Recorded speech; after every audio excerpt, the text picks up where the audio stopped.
IFB Interfleet Broadcasting with New York Pete and the Tipsy Toaster on the other side of the camera. We have a special interview to bring to you guys. It's the Lost COS movie with the actual crew. We got the star and the producers and all the important people behind the scenes, in front of the scenes, and all around as usual, because that's what IFB is all about. So I'm going to pass it over, and you're going to hear it from those that are directly involved and responsible, because that's what IFB does. So guys, tell me all about your production, the movie, when it's coming out. We have the star, we have all the people that are number one and most important in this. Here they are. Take it away. Hey, hi everyone. Thank you so much for stopping by. This is Lost COS. My name is Evgenia Radilova, and I'm one of the producers and a star in the show. Hi, thanks for having us. My name's Katrina Rubenis-Stevens, and I am one of the producers of Lost COS. What's going on, everybody? People in the cosplay community knows me as JS Cosplay, but my name is Jeffrey Smith Georges, and I am a digital artist, co-producer of Lost COS. Hi, I'm Adriano. I'm like the cartoonist and animator of Lost COS. And I'm Ricky Recharge, and I am an actor. And this is my supersonic solar cell cyber circuit smart suit. Oh yeah, Lost COS the movie. Let's do it. Don't you just love him? Well, this is what our movie is about. It's about the originality of cosplay. This is a story of a young woman who has been through a lot of trauma, and she finds the cosplay and the club Lost COS and the character that she embodies healing for her and transforms her basically her whole life. So it's like an origin story of a self-made superhero.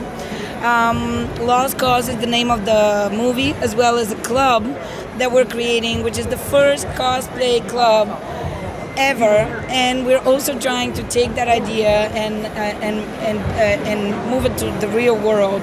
So we're going to start creating community and a hub and a place where cosplayers can come, bring their cosplay to the stage, make scenes, and just party and feel like they have a home, because we feel like it's a little underrepresented, you know, the cosplay community, because they create their costumes for a year and they just wait to come to the con or any con. And we feel that if we have a place that we can go every week, every night, you know, would be what this community deserves. And the movie is mixture between reality and fantasy. We have comics as well as animation as well as fiction. And this is our comic book and our comic artist. Some of it is in the movie, some of it is a background story.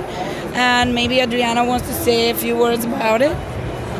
Yeah, I mean, like Vignia contacted me to do the comic like a month ago, and it was like intense. But I worked on animation. I was pretty familiar with the story of the movie, so the comic shows a bit of a prequel, some things we couldn't have in the movie, but could tell a bit of her backstory, how she meets like her lover, the love of her life, and it shows like some scenes of the movie, some like burlesque performers like Murray Hill. Yeah, there's some burlesque performers like Shower scene. this one. Shower scene. Yeah. Yeah, show it over here. Yeah. Here. Like a Murray Hill around the comic. Like that's the K0. Like those are performers who are in the movie. Like that's Pale Noir, who is like a big burlesque performer. Also people I know, and I was trying to making sure I draw the right because I didn't want to piss off my friends. We have a mixture of not only cosplayers, but we highlight the LGBTQ community, burlesque community. So the club was like an old burlesque club that it's overtaken by cosplayers and slowly transitions to actually the cosplayers bringing acts on the stage and making them live. Yeah. Jeff, go. Okay. Yeah, so how this whole project came about is because I've been involved with the cosplay community for the past 6 years. And, you know, we got to give respects to what really kind of helped us bring this together. We shot Evgenia, in which I got into cosplay scene very recently, but she has absorbed the community so much to a point where we just got together with producer, I think a 3-time Tony Award-winning producer. His name is Robin De La Vita, okay, and also Emmy Award nominee Mike Tosner, who was who did the cinematography for Lost COS, and we all banded together, and with such a crazy, organized line producer, Rubenis-Stevens, to create this awesome concept that we have today. And this is a collaboration between the film industry and the cosplay community. Okay, so everything you see here is from the real cosplayers. If you want to see them, and just ask about me and go downstairs to the tunnel. They know who JS Cosplay is. All right. But with that being said, this is an exciting project that we're gonna bring parties. We're gonna bring the community together like no other industry has ever done before. Tell us, how did you guys fund the project? Okay, the fun. As a matter of fact, I'm gonna let the line producer explain that one. All right, so I hold the keys to the bank account. No, actually, this is a completely self-financed project by our writer-director, Robin De La Vita. And he came to us all with a vision of it, first of all, being a short, like a pilot, you know? And so when I came on board 3 years ago, this was, hey, we're gonna do like a 40-minute pilot. You shop it around, sell it, whatever, create, you know, we're just gonna create this proof of concept. And, you know, I read the script and I made a budget and I was like, we don't have enough money. We need more. This is bigger. And as we started filming it, we realized this is bigger than a pilot. And so then, you know, we filmed 2 weeks in the fall, winter of 2019. And then it started getting too cold to film because a lot of the scenes took place outside. And you know, cosplayers, sometimes they don't wear very many clothes. We couldn't film in the dead of winter. So we were like, let's just wait until the spring of 2020. Well, then you know what happened in the spring of 2020. So, needless to say, this project has actually been filmed over the course of 3 years in small chunks. Because, you know, when the pandemic hit, we had to figure out, all right, now we need to like sort of not start fresh, but almost like create another 2-week filming period and a new budget. And hey, Robin, we need more money, you know? And then even still, we did another section of filming in 2020 and it still wasn't enough. You know, this was kind of being developed as it was, the project kept growing. And so we had to do another section of filming in the spring of 2021. And so now finally, you know, I think we're pretty much locked with everything filming. Now it's in the final stages of post-production. And so, yeah, I mean, Robin has financed all of this from his company. And, you know, it is a passion project for him. This is his directorial debut, but it's a passion project for all of us. All of us have kind of given the last 3 years of our life to make this project, and now to see it finally here and for people to start, like, you know, paying attention to it, getting eyes on the project, following us on Instagram and stuff. It's really exciting that we're at Comic-Con with our film, you know. It's really kind of cool. With that dope ass neon light. With this dope ass neon light. I was like, how can we draw our attention to ourselves? A dope ass neon light. Yeah. When is the actual premiere?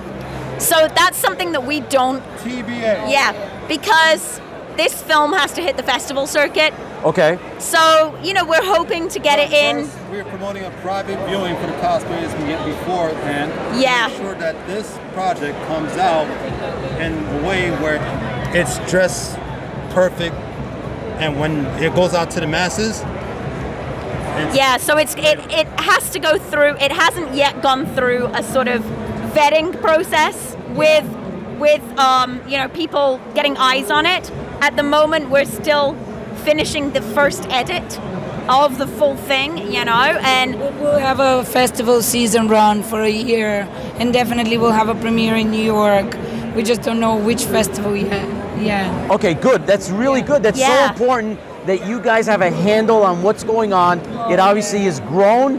There is a sizzle reel.